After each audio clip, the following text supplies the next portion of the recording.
Well, Stephen Woolfe, MEP, is the bookie's favourite to replace her as leader after being banned from running in the last contest when he handed in his papers late. He joins us now from Strasbourg. A very good afternoon to you, Mr Woolfe. Are you going to be the new UKIP leader?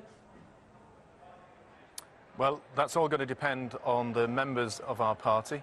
Of course, I tried to stand before, and as Diane has faced, we had a National Executive Committee that makes it incredibly difficult for the elected politicians to be able to do their jobs. But I will tell you this, based on the numbers of emails and telephone calls from members that have asked me to stand again and represent this great party, I have taken that consideration. I have discussed it with my family, and yes, I will.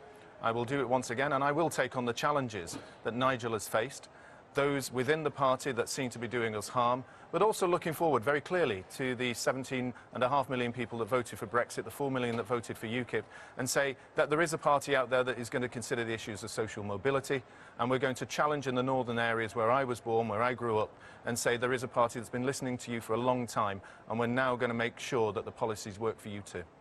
This mess could have been avoided if you'd managed to hand your papers in on time last time. It wasn't a very good start, was it? A bit embarrassing. Well, all I can say is the jury is out is actually whether that was actually true or not. What we can really face and what we know for certain is that there were people within the senior executive part.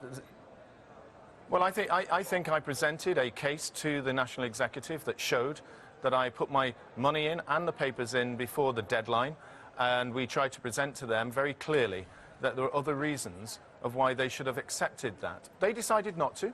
That was their choice, because as Nigel Farage has said, the National Executive Committee for some time is no longer fit for purpose. And I think the members are beginning to see that. And what Diane did today was an incredibly brave move in terms of accepting that she wanted to stay in the party, lead it, because it's an honour to do so, but due to family reasons and the personal reasons of which she's indicated with the National Executive frustration, that she had to step down. And I think that's an incredibly brave move by herself.